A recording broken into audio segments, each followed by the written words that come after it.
अच्छा, तो पिछले वीडियो में अपन ने देखा कि वो सारे कंडक्टर्स जो ओम्स लॉ को फॉलो करते हैं उनके अक्रॉस जो पोटेंशियल डिफरेंस है V, वो उनके थ्रू पास होने वाले करंट के प्रोपोर्शनल होता है।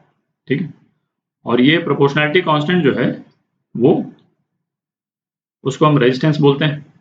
ठीक है, V is equal to RI या V is equal to IR। ठीक है, R क्या हो गया? Resistance of conductor. ठीक है, और इसकी यूनिट क्या है? इसकी यूनिट है ओम, और उसको डिनोट करते हैं इस सिंबल से। ठीक, तो किसी भी कंडक्टर के अक्रॉस जो ओम्स लॉ फॉलो करता है, यदि 1 वोल्ट का पोटेंशियल डिफरेंस है और उसके थ्रू यदि 1 एम्पियर करंट पास होता है 1 वोल्ट पोटेंशियल डिफरेंस मेंटेन होने पे, तो उस कंडक्टर का रेजिस्टेंस जो है वो 1 ओम है। ठीक है, तो अब देखते हैं किसी भी जनरल कंडक्टर की जो रेजिस्टेंस है वो किन चीज़ों पर डिपेंड करता है।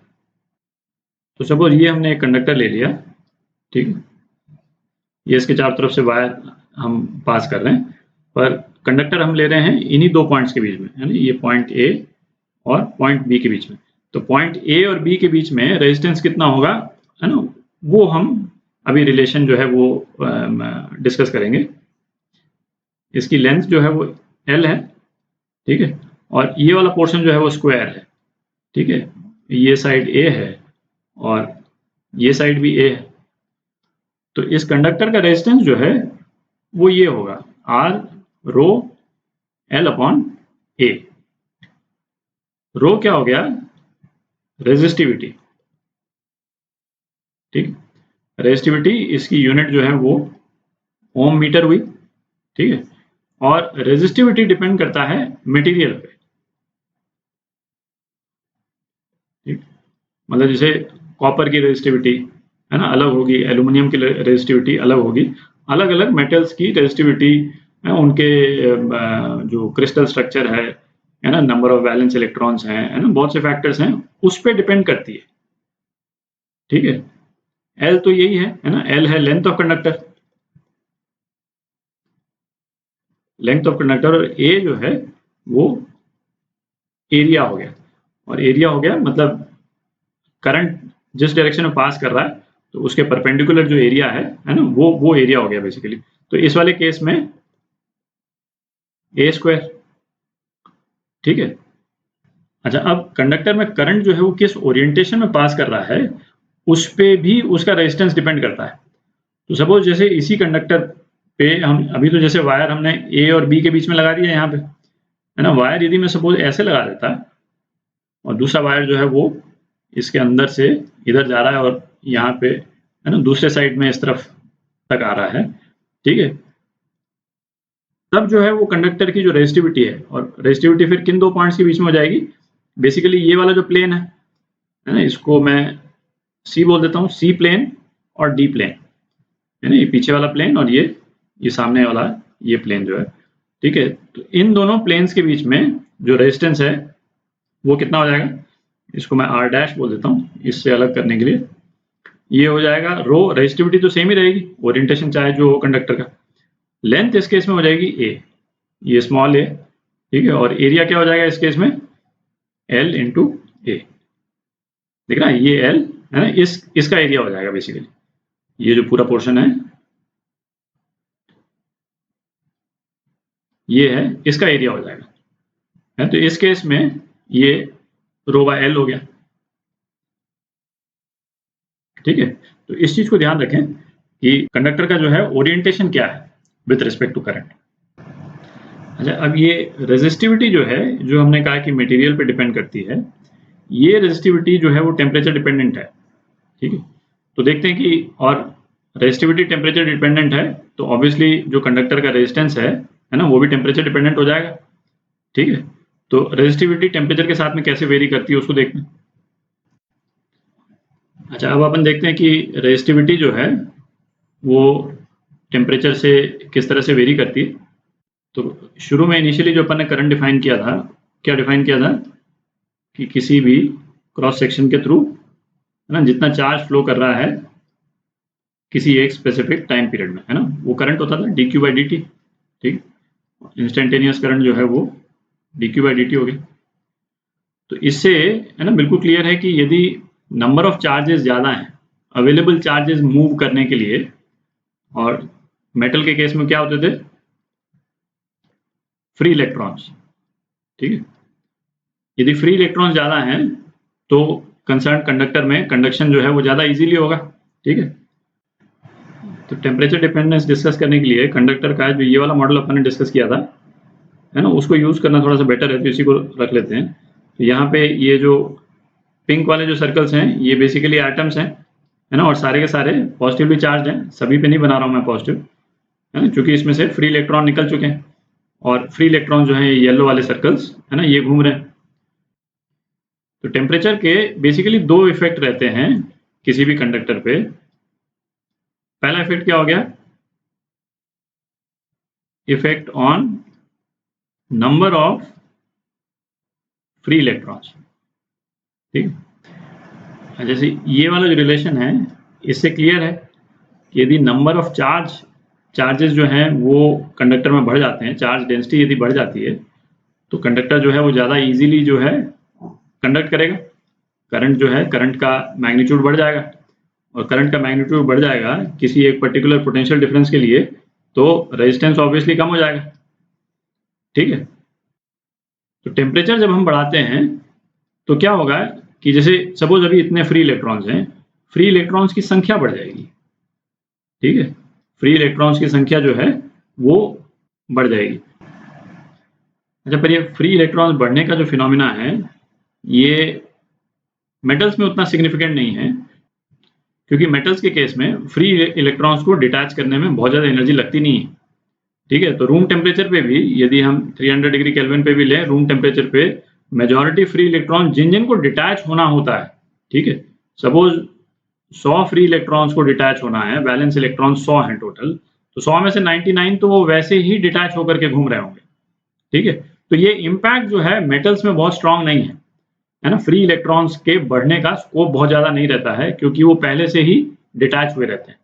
ठीक है, तो ये हम लिख सकते हैं कि नॉट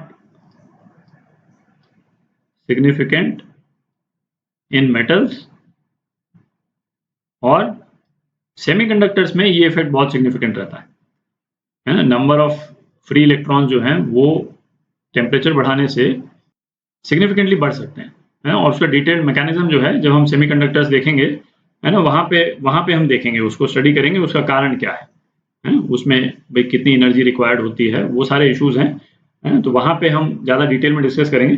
बट सेमीकंडक्टर में टेम्परेचर बढ़ाने से फ्री इलेक्ट्रॉन की संख्या जो है वो, है ना, सिग्निफिकेंटली बढ़ती है।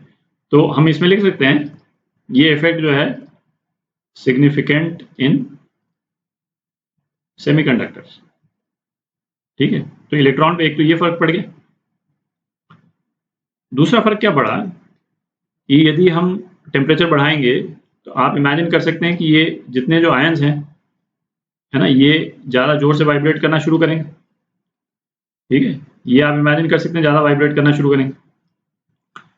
तो यदि ये ज़्यादा वाइब्रेट करना शुरू करेंगे तो ऑब्वियसली इलेक्ट्रॉन्स जो हैं फ्रीली कम मूव कर पाएंगे। पहले जो है वो इलेक्ट्रॉन कोई यदि ये उतना वाइब्रेट नहीं करता तो कोई ये वाला इलेक्ट्रॉन जो है यहाँ से ऐसे करके निकल सकता था, बट अब नहीं निकल पाएगा, क्योंकि इसका जो रेंज ऑफ मोशन जो है वो काफ़ी ज़्यादा हो गया। ठीक है, तो कोलिजन्स जो है वो बढ़ जाएंगे। ठीक है, तो कोलिजन्स बढ़ जाएंगे तो इसका मतलब जो इलेक्ट्रॉन्स का मूवमेंट जो है वो उतना इफेक्टिवली नहीं हो पाएगा। ठीक है, तो इसमें हम लिख सकते हैं दूसरा effect, due to increase in vibration of ions. ठीक है, number of collisions become more frequent। ठीक है, तो इन दोनों ही इफेक्ट्स का यदि हम नेट इम्पैक्ट देखें तो जो पहला इफेक्ट है उसमें इलेक्ट्रॉन्स का मूवमेंट जो है वो बढ़ता है।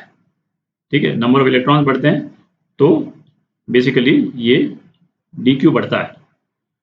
और दूसरा वाला जो है इफेक्ट है वो इलेक्ट्रॉन्स के मूवमेंट को रोकता है। नंबर ऑफ कोलिजन्स बढ़ रहे हैं तो इलेक्ट्रॉन्स उतने इजीली मूव नहीं कर पाते। तो एक दूसरे का ये दोनों इफेक्ट कॉन्ट्राडिक्ट कर रहे हैं, ठीक है। पर हमने क्या बोला, मेटल्स के केस में पहला इफेक्ट उतना सिग्निफिकेंट नहीं है। मेटल के केस में पहला इफेक्ट उतना सिग्निफिकेंट नहीं है, सेकंड इफेक्ट जो है वो ज्यादा सिग्निफिकेंट है। तो मेटल्स के केस में जो रेजिस्टिविटी का वेरिएशन होता है टेम्परेचर के साथ में, वो इस तरह से होता है। तो ये हो गया रो टी, ये हो गया rho naught 1 plus alpha T minus T naught, ठीक। अच्छा, रो नॉट जो है रेजिस्टिविटी या टी नॉट है। रो नॉट जो है वो हो गई आपकी resistivity at temperature T not. तो ये टी नॉट जो है वो कोई भी रेफरेंस टेम्परेचर हो सकता है, ठीक है। आप ले लें जैसे 0 डिग्री सेंटीग्रेड को भी ले सकते हैं। ये तो टी माइनस टी नॉट है, तो सेंटीग्रेड में भी एक्सप्रेस करें तो चलेगा, फर्क नहीं पड़ता। और एक है ना रीजनेबल रेंज में ये फॉलो करता है। ऐसा नहीं है कि जैसे 0 डिग्री सेंटीग्रेड से लेकर 1000 डिग्री सेंटीग्रेड तक ये रिलेशन होल्ड करेगा, नहीं, है ना। 0 डिग्री से अप्रॉक्सीमेटली जैसे 100 डिग्री सेंटीग्रेड तक ये रिलेशन जो है वो होल्ड करेगा, ठीक है। रेजिस्टिविटी आप 0 डिग्री पे ले लें, है ना, तो ये होल्ड करेगा। और ये अल्फा जो है, अल्फा है टेम्परेचर कोएफिशिएंट ऑफ रेजिस्टिविटी बोलते हैं इसको,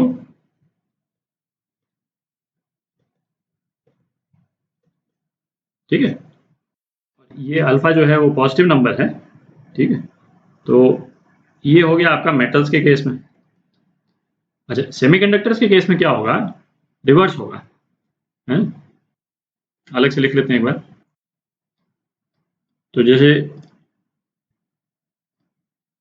सेमीकंडक्टर्स, तो सेमीकंडक्टर्स के केस में जो पहला वाला जो इफेक्ट है ना, वो बहुत सिग्निफिकेंट रहता है ना। नंबर ऑफ इलेक्ट्रॉन्स जो हैं वो इतने सिग्निफिकेंटली इंक्रीज कर जाते हैं टेम्परेचर बढ़ने से कि ये जो सेकंड वाला इफेक्ट है वो उतना सिग्निफिकेंट नहीं रहता है, ठीक है। तो सेमीकंडक्टर केस में क्या होगा, यदि टेम्परेचर बढ़ता है तो मतलब रेजिस्टेंस जो है वो घट जाएगा।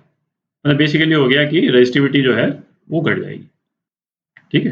तो यदि हम बेसिक दो यदि कंडक्टर्स ले लें, ये तो हम मेटल हमने ले लिया, और ये यदि हम सेमीकंडक्टर ले लें और टेम्परेचर बढ़ा दें दोनों केस में, तो इस वाले केस में करंट जो है वो कम हो जाएगा और इस वाले केस में करंट जो है वो बढ़ जाएगा, ठीक है।